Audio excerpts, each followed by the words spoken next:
Well, I'm pleased to say that joining me now live from Abuja is a co-chair of the African Union's Vaccine Delivery Alliance, Dr Ayoade Alakija. Dr Alakija, thank you for your time. Do you feel that this was inevitable in some way?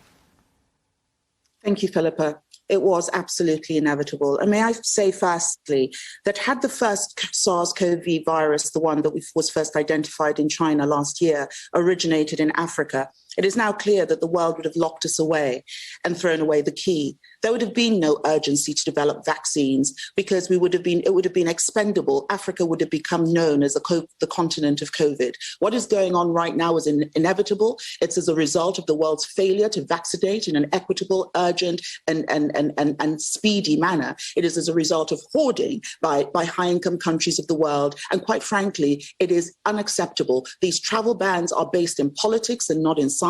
It is wrong. I hear your anger about the immediate reaction and about the lack of action beforehand.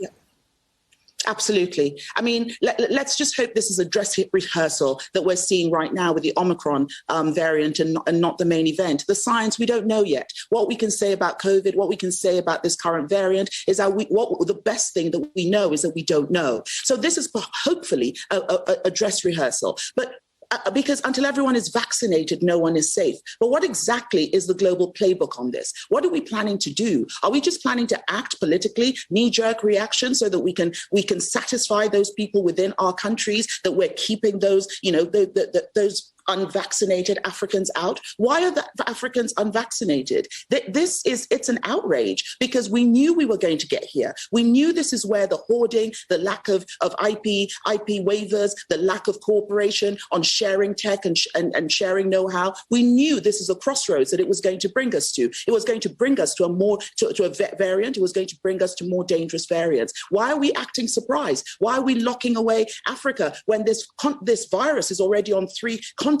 Nobody's locking away Belgium. Nobody's locking away Israel. Why are we locking away Africa? It is wrong. And it is also time that our African leaders stand up and they find their voice. African leadership need to sit up in this moment. Our presidents need to wake up in this moment and realize that this is not business as usual. Their continent is at stake. Our lives are at stake. And we cannot allow the world to do this to us. You compared the situation now to the situation when the virus came out of Wuhan, came out of China. And if there'd been an instant lockdown and a travel lockdown, we'd be talking about a different pandemic. So, the instant reaction is surely something has to be done in the very short term to try to stop the spread of the virus, this variant.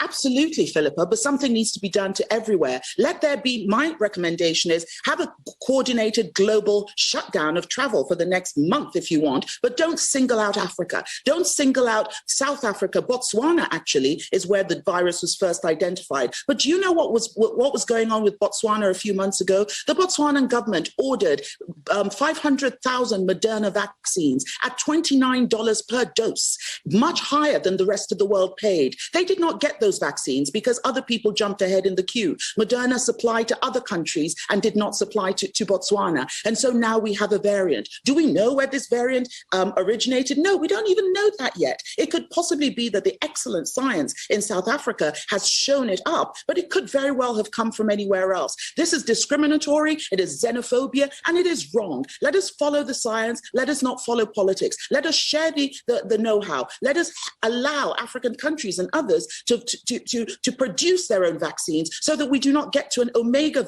variant, which we cannot absolutely control.